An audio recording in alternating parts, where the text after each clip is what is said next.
Greetings folks, welcome to the Spankey Guitar YouTube channel. I put myself in a predicament a couple of months ago, and I've been in limbo for the past little while. And what's happening is I ended up buying some late 1970s, early 1980s Tim Shaw P.A.Fs, which sit right here. Now, usually the Gibson humbuckers and P.A.Fs have the black sticker, which are very distinguishable from other pickups humbuckers. However, this Tim Shaw era, which is lasted maybe, I'm not sure the entire range, but at least 5 years, from maybe 79 to mid 80s. And they switched from the black P.A.F sticker to this this gray patent applied for silver sticker, and it still also has the embossed numbers as well, patent numbers. And a lot of these pickups also have ink stamped dates, but this one, the date has since rubbed off, or it's now gone. I could barely make out the month May on one of these. I can't remember if it's this one or the other one. But yeah, these are highly revered for, because well, you may be thinking, why would you change the burst buckers in a 2019 Gibson Les Paul? Because the burst buckers 1 and 2 already sound superb. Now, I asked myself the same thing, which is why I'm a bit hesitant. And but the reason is because these pickups would have been wound on the older pickup winders that the Kalamazoo Gibson factory in Kalamazoo, Michigan would have made these particular ones. And the same machine of the 1959 sought after Gibson Les Paul standards, cherry burst or tobacco burst.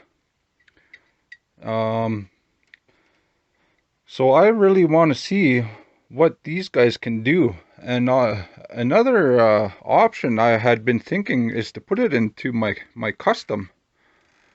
And it might be a good fit for the custom as well, because in the late 70s and early 80s, mid 80s, these Tim Shaw humbuckers actually did come into the customs. And but this one is not a Gibson custom. This one is an Epiphone custom. But if you guys have seen my other my full review on this particular made in Japan Epiphone, this one has the exact same appointments as the 1968 Gibson Les Paul Custom. This has the Gibson truss rod, 2 screws, real Gibson truss rod cover, the width of a real Gibson. It's not thin like the regular Epiphones. It has the drilled in post here. You see how the screw of the bridge goes directly into the wood, whereas on this one there's a bushing. You can see the bushing against the top here, whereas on this one there is no bushing. So that's a minor detail where people will may agree or disagree that this little feature transfers the sound into the wood directly, therefore resonating longer. And I tend to believe that, because I do feel a difference when I play this one. You know, it's just a small difference, or a small, yeah. But and another thing is, on Gibsons, you'll either have an Allen key slot here to adjust the thumb wheels, or you can use the thumb wheels here. but this is usually rounded off on a Gibson. My light is too bright, but on here it's also rounded off. It's not a slot. On regular Epiphones, you'll have a flathead screwed to adjust that. So this thing is a real deal Gibson built with the long neck tenon. This guy, 2019 standard, doesn't even have a long neck tenon in here. So, which is why I've been thinking maybe these guys are a better fit in here, because these were typically made for the customs anyhow, or you know, their original Homer customs. And you know, they did come in the standards too, but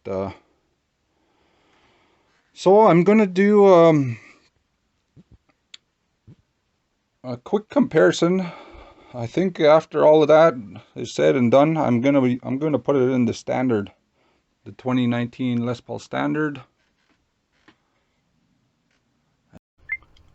Okay, so there's been some new developments on the Tim Shaw pickup swap episode.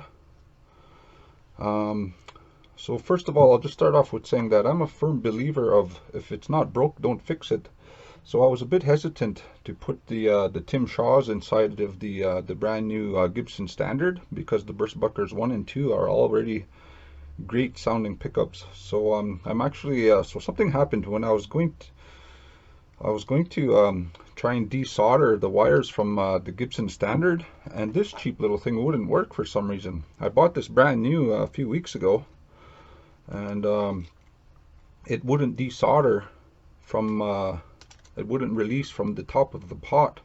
So I viewed it as a sign that well, hey, maybe I should just leave the new standard as is, because you know, there's nothing wrong with it. So that's why I'm a bit relieved that I'm not going to do any changes to that. I'm going to leave it for the rest of its life, because it's awesome already. So with that said, I'm going to be switching, or at least trying to put these guys into the Epiphone Custom, the made in Japan. And similarly, these pickups here, they're matched with matched output pickups. These already sound good too, and I really don't want to, but just knowing what these things could sound like is, I want to know how they sound, because these ones were wound on the old Gibson machines. I even went as far as this thing. It did work to some extent. I'm going to try it one more time, and if it doesn't work, I'm just going to throw this stupid thing away. But it did work for desoldering the pickup cover on this Tim Shaw, because the reason I did that, back in '59, or since Gibson started winding pickups, actually, until the Kalamazoo plant in Michigan closed. I was actually in Kalamazoo a number of years ago, but back then I wasn't into Gibsons. If I had been a Gibson fan back then, I would have definitely stopped by the old factory and for a tour. But anyhow, so back then Gibson had I forget how many machines, 2 or 3 different winders, and one of the winders, it wound onto the bobbins in a sort of random wind, and the other machine, it wound the wire in a perfect symmetrical manner, I guess you could say. And so that also was kind of making me wonder, with these Tim Shaws, was it wound with a perfect pattern, or was it wound in that sort of uneven pattern? And so the reason I'm wondering that is because I have a feeling the one that is wound haphazardly and not in a perfect orientation, I think those will have a sound that I'm looking for. So maybe I'll post some pictures. I took some pictures with this thing off, with the cover off, and I took the tape off slightly, and you could see that the wires are perfectly wound side by side, so it's a flat surface. So you know that's okay. I'm still happy with these things. But so the tone search continues. Someday I want to get a set that has that uneven pattern. But that's just a personal sort of goal for myself. And I'm going to be putting these things on one by one, just one, or at least attempt to, because this guy, the pickup, at least I don't think it does. I thought I tried this before.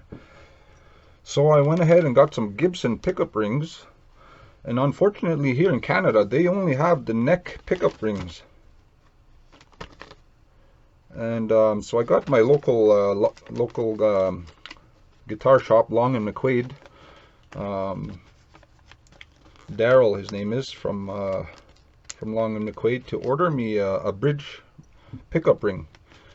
And I even tried to go to Reverb, and they do have a couple there, exactly what I'm looking for, but it's $10 for the ring on Reverb, and then it's an extra $40 for the shipping. So that's $50 for a pickup ring, and this one cost me $8.50. So I'm not quite ready to spend no $50 on a pickup ring. So I think I'm gonna wait until it's kind of caught between a rock and a hard place, because I tried ordering something from Gibson a while back, and it took more than 2 months, and who knows, maybe it'll take a year. And I just don't want to wait that long. So this thing just came in the mail today, the Gibson pickup ring for the neck. And let's see if it will work. Like, maybe this won't even work. It looks smaller already. Well, let's see if it fits the Tim Shaw. If the holes match up.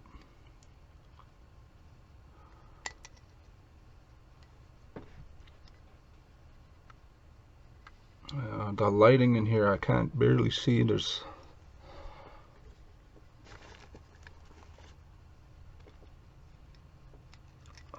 let's try this way. I'm just gonna put it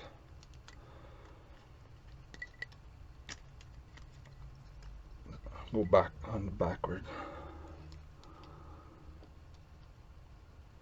So that hole there and that hole there. So yes, they do in fact line up good. So that's good news. Now, will this thing fit on the Epiphone?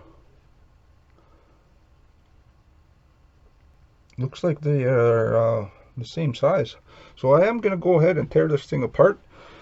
I'm not going to film the whole process, but I'll check in every once in a while and let you know where I'm at. So like I said, I decided I'm going to go with the Tim Shaws into the Epiphone made in Japan custom, and this thing again, because like I said, it did work for taking the cover off. I'm not sure if Gibson uses a certain solder that requires a hotter soldering iron, why it didn't melt the last time. We'll see how it works on the Epiphone and go from there. So just give me a few moments, please.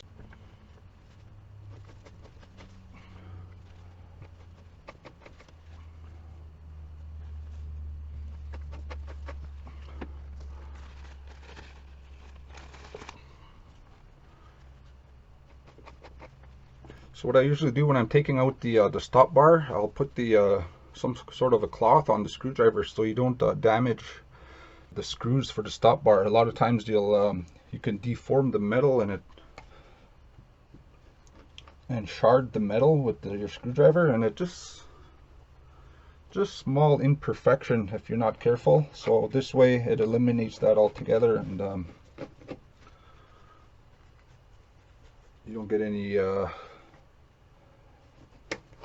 deformed screws.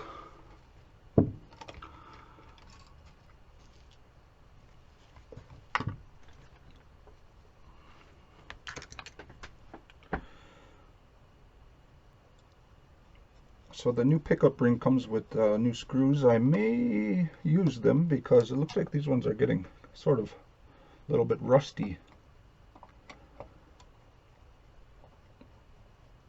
And it's a good idea whenever you do a replacement pickup swap or any sort of upgrades to your guitars. It's always good to keep your original parts in a separate bag somewhere in case you you never know if you sell your guitar later down the road. You know, sometimes the circumstances force people to do that when you don't want to, but you know, it's also good just to keep your original parts. So when I got this guitar from Japan, it came with 2 broken pickup rings. So right here it cracked, and on this side same thing, it cracked there. And so what I did was I just added a little bit of crazy glue or Gorilla Glue, left it there overnight, and then the next day I just sanded off the glue. Same with this thing, so you can kind of notice it, but you know, it's definitely a lot better than leaving it cracked like that. So I'm just going to leave one screw in here because I got to flip this thing over so the pickup just doesn't fall.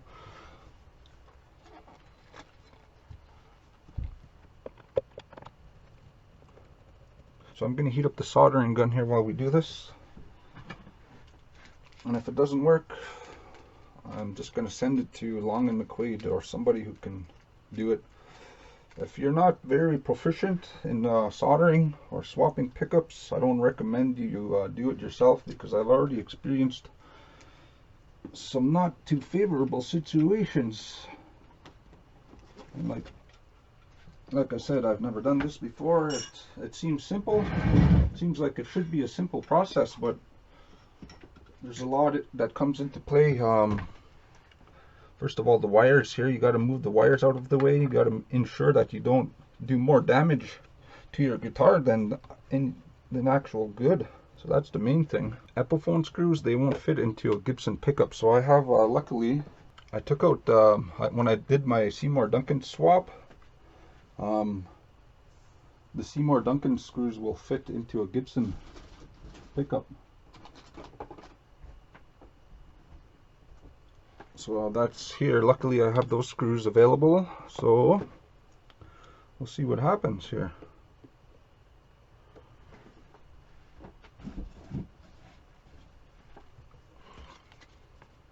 And these guys have the small little pots, so when you're doing this, it's good to have a little headlamp.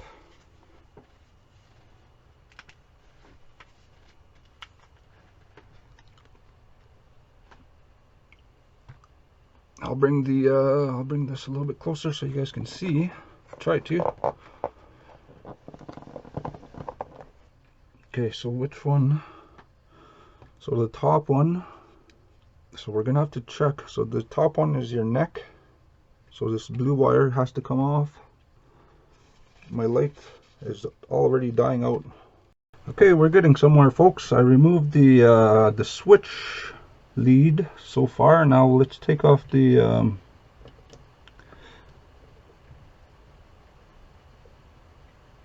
hot lead of the neck pickup and the June bug capacitor we have to take off.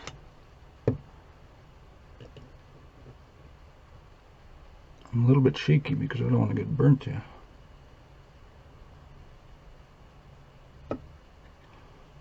There, that lead came off.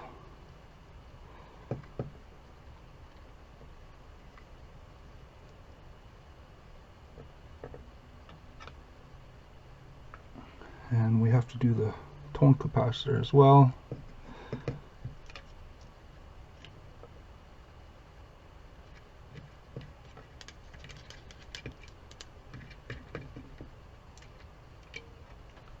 There, now the tone capacitor's off.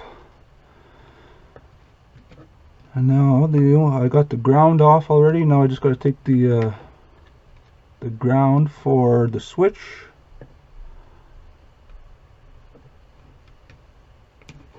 and the ground for the pickup itself. So sometimes you gotta lay the iron down so the heat is distributed. Okay, there's the switch. See, if you're not careful, you could burn the plastic a little bit on the switch. I did a little bit there, but still good though. I should be able to keep that. Now this one is for the pickup. That one came off very easy. Now the ground, the last ground. You want to move all these wires out of the way somehow.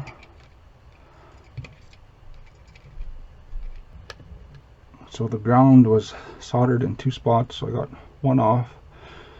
You got to let it dry so it doesn't re-solder itself back on. Actually, that's good. Okay. Okay, so here's a little trick that I do. Is when fishing the once you get the pickup lead and ground off, you just tie a string or rope to it, and then pull it through, and there it is here. So you leave the string like so. Well, you just, there's the Epiphone pickup. It's out. So then we grab the Tim Shaw, and you tie this back on.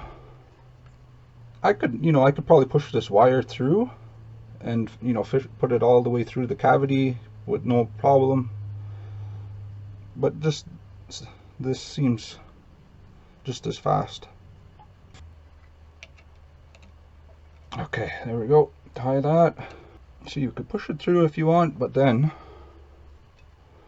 we should have on the other side the string here still, or the yarn right there. So we pull it through. Okay, so there it is. I just pull it through. Okay, I'm gonna put this pickup ring on first, folks, before we solder. And looks like it's gonna work out. Okay, so we're back here. I got the pickup installed in front. That's all good. I'm just gonna solder everything back here. Like I said, I'm just getting myself accustomed to swapping pickups. Like I said, this is my first time. So far so good, but I did make one newbie mistake, and this here is the switch. And I didn't need to take this off, and it actually ran through my head while I was taking it off, desoldering it, because you're not swapping out the switch, and for that matter, I'm not swapping out the pot. So I actually took off this one ground also when I didn't need to, but it's simple enough. I'll just re-solder those back on. So yeah, I'm using the same pot, using the same switch. So I made some extra work for myself for no reason. But like I said, it's an easy fix, and I'll get back to you shortly once everything is soldered back on. Okay, so there we have it, folks. I've been wanting to do that for 20 years. The pickup's in, I got all the wires hooked up, the switches hooked back up. The grounds are all hooked up properly, and just before I plug it back into the amp, I wanted to see if this, if I still get a resistance reading here through the multimeter.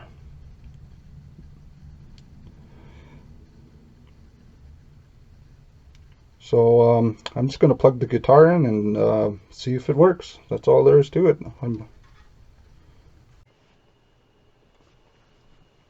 Okay, so we're all set. I have the pickup finally in. It's all set up to Gibson specs inside the Epiphone Custom, made in Japan, custom. And so sitting beside me here is the old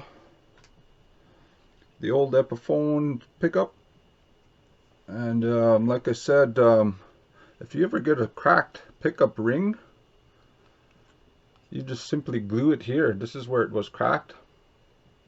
You could just glue it there and then sand it down so it's smooth again. And you can even paint it to match the gloss, but I didn't bother doing that. I just left it like that.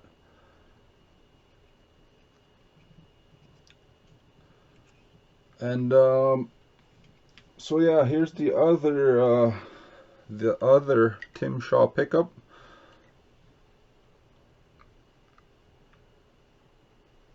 And I'm gonna have to wait to install this one until I get the screws, because these Epiphone screws don't work on this guy. So I'm gonna order I already ordered a new pickup ring like I mentioned, so I'm just gonna wait for the screws, and then I'll probably do a separate video. But for now, I just got this guy in, and I'll just do a few strums and a few chords.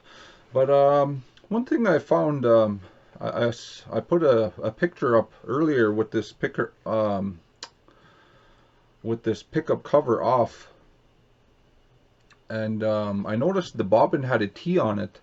So for those of you that aren't familiar with vintage Gibson pickups, in the late 60s and throughout the 70s, they switched from the 50s P.A.F style pickup, and they changed it, the design slightly, and and those ones in that era were called T-tops. And then it wasn't until the very early 80s when Tim Shaw was hired to redesign the pickup once again to sort of try and capture what the old late 50s and early 60s P.A.F sounded like. So he was so that's why these ones are sort of sought after. But like I said, once I took the pickup cover off, there was a T. So I went to some forums to kind of get some clarification, and my understanding is that this is probably a hybrid set where they're transitioning from the T-top era into the Tim Shaw era, and while they still use the T-top bobbins, but Tim Shaw would have used his own methods after that, and like I said, redesigning the T-tops.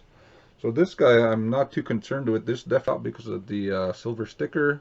So I'm not too concerned about that one. Mind you, I would like to take the cover off. I haven't yet, but maybe we'll save that for a later episode. If you guys recall, why I took the cover off on this one in the first place is to see the type of winding it had, and maybe this one has that winding that I'm looking for, where it's not a perfectly symmetrical wind, and so I'm just gonna leave that mystery for now, my own personal mystery, I guess you could say. Just leave something to the imagination for a later date, and so let's get right into it. I'm just using the Marshall MG15 with the Shure SM57 Audio-Technica AT2020, and we're just going to do a clean sound for now.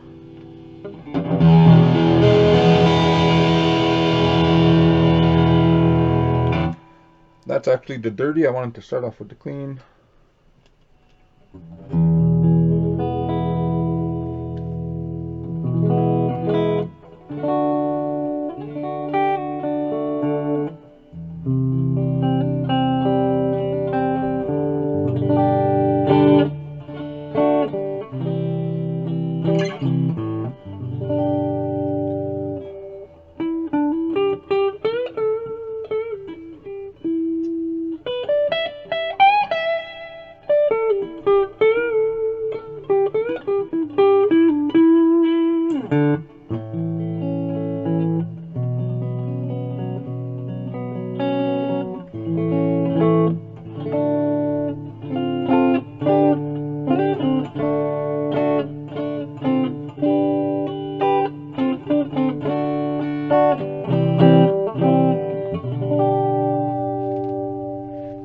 Here's the middle.